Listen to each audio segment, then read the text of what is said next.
none of it makes sense. The problem is that we're taught as children, this ball earth lie. And, you might ask as a child, what about the people in Australia? They're standing on the bottom of the globe, won't they fall off? And your teacher says, no, gravity. And you go, oh, okay. And you never go back to that question. But when you go back to it as an adult and start looking at it with a critical eye, right, the whole thing falls apart. As you say, the globe is spinning at 1,000 miles an hour. Neil deGrasse Tyson, who's a leading astronomer in America, I'm Neil deGrasse Tyson, bitch. tells us that the Earth is not a perfect circle, it is actually an oblate spheroid. It's squashed and wider at the equator. Yeah?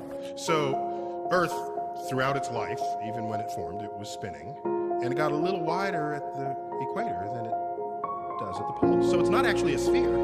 It's oblate, and officially it's an oblate spheroid. But not only that, it's slightly wider below the equator than above.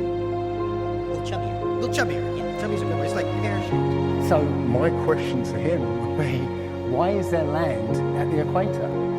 Because water will move more readily than rock. So if the Earth is spinning, the water will be collected at the equator. I mean, if you spin a wet tennis ball, you spin a wet tennis ball, the water shoots off at the equator, essentially. So all the water will be gathered around the equator. So why is there land at the equator? Doesn't make any sense.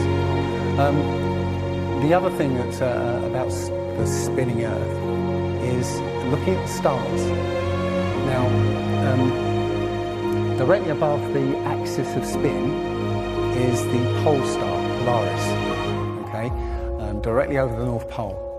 And we're told that the reason that all the stars spin around the North Star is because the Earth is spinning at 1,000 miles an hour.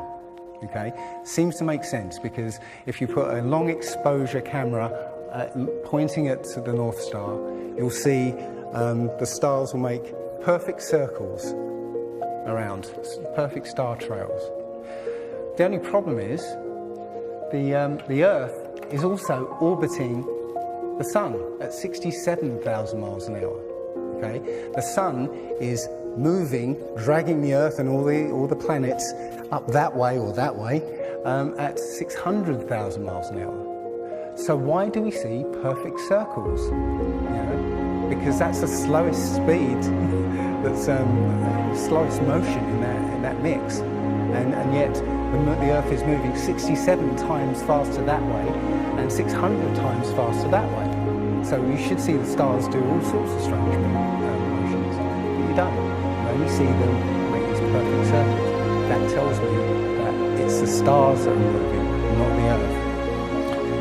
The thing is, what the scientists will give you is calculations and theories why that happens. But we have experience. We see things and they either make sense or they don't make sense.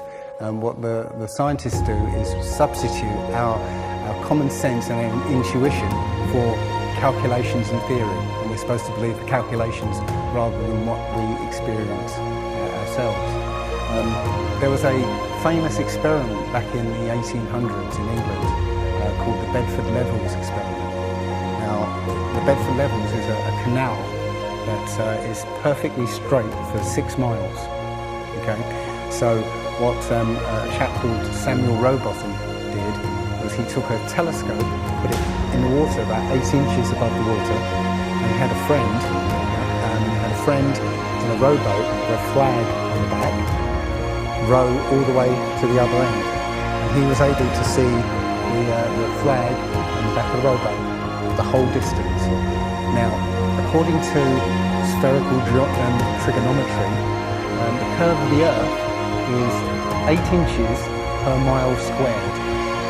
So over 5 miles, that's 5 times 5, 25, times 8, which is 200, which works out, that's 200 inches, which works out at 16 feet.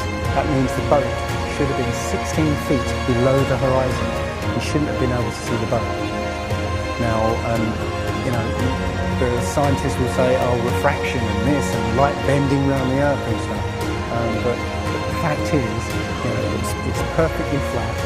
And he, in his book, he puts forward many arguments that show that, or many experiments that show the Earth is always perfectly flat. They say that you see the mast, you know, go down last. It's literally just the way your vision works.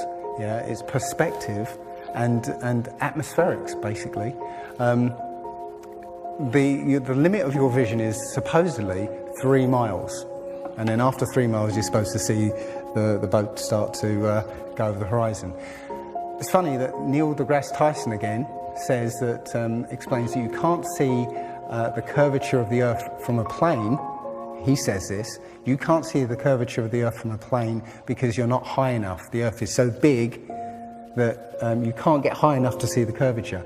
Yet, you can apparently see a boat go over the curvature, over the distance of 3 miles, which doesn't make sense. The thing is, when you look out and you see a boat start to go over the horizon, if you suddenly get a pair of binoculars and look, it comes back again. And once it goes out the sight of your binoculars, if you get a telescope, yeah, it comes back again. It doesn't go over any curve of the horizon.